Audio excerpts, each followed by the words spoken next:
Hi hello नमस्कार. आज आपण बनवत आहेत मटण. 1 चमचा हळद, मोठ्या चमच्याने एक मोठा चमचा मीठ, थोडंसं वरती आणखी टाकते. हळद मीठ छान असं प्रकारे लावून घेऊ. पण पहिले छान प्रकारे असं लावून घेतलं मीठ हळद. थोडंसं 10 मिनिटं आपण ठेवू. आता 10 मिनिटं झालेली आहेत आपले. आपण थोडासा आता एव्हरेस्टचा मीठा मटण मसाला म्हणजे मटण मसाला थोडासा टाकून घेऊ. नंतर भाजी बनवते वेळेस पण टाकायचा आहे, पण थोडासा धने पावडर,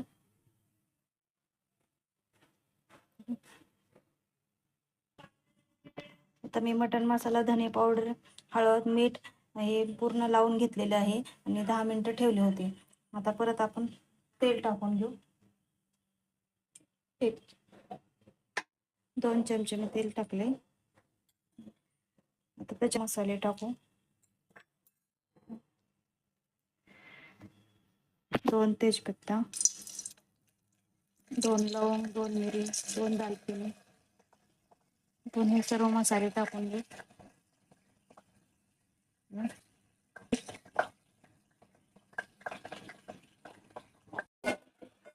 अद्रक लसूण गरम मसाले फ्राय केले टाकून घेऊ. कांदा पूर्ण फ्राय झाल्यानंतर मटण टाकून घ्यायचे आपल्याला. कांदा फ्राय झालेला आहे. आता मटण टाकून घेऊ. मटण टाकून तेलामध्ये छान वाफू द्यायचं 5-10 मिनिटं.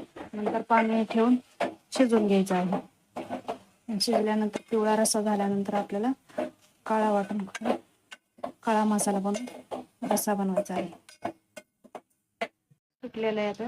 आता आपण गरम पाणी ह्याच्यामध्ये टाकून घेऊ. छानपैकी शिजवून घेऊ. आता आपल्याला वाटण करून यायचे. आता आपलं मटण शिजलेलं आहे. आता एक खोबऱ्याची वाटी एक भाजून घेतलेली, 2 कांदे, धने, गरम मसाला, तीळ 1 चमचा घेतलेला आहे. तीळ आणि धने, तेजपत्ता, लवंग, मिरी असं हे 2-2 घेतलेले आहे. हे पूर्ण भाजून आता वाटण करून घेऊ. आपण कापून घ्यायचे कांदे हे करून कट करून घ्यायचे आणि मिक्सरमध्ये वाटून घ्यायचे आहे. वाटण करून आपण रस्सा बनवतोय. आपण पहिलं पण तेल टाकलेलं आहे आणि आता तेल 2 पळीच टाकलेलं आहे. कारण मटण असल्यामुळे मटणाला पहिलंच तेल खूप सुटलेलं आहे.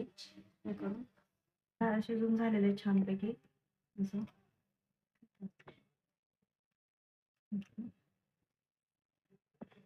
लसूण अद्रक लसूण करून घेतलेलं आहे.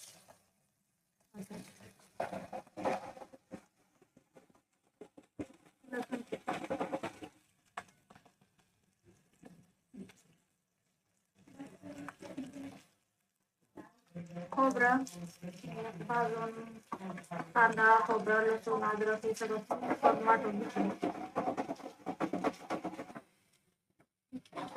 तळून घ्यायचे छानपैकी व्यवस्थित भाजून घ्यायचा मसाला. 5 मिनिटांनी भाजतो व्यवस्थित. घरगुती काळा मसाला आहे आमचा. धने पावडर, थोडीशी लाल मिरची पावडर, मटन मसाला,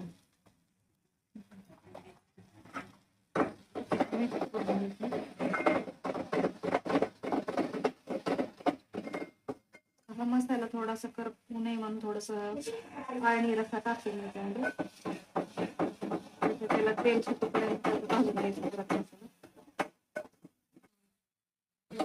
पूर्ण भाजीला तेल सुटेपर्यंत आता आपण भाजी टाकून घेऊ. मटण मध्ये टाकून घेऊ.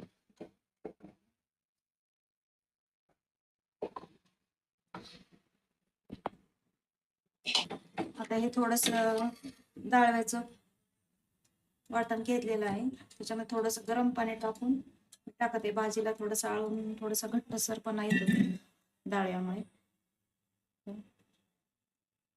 थोडस पाणी मिक्स केल्यानंतर ते रस्स्यामध्ये टाकून द्यायचं. छानपैकी भाजी आळून येते.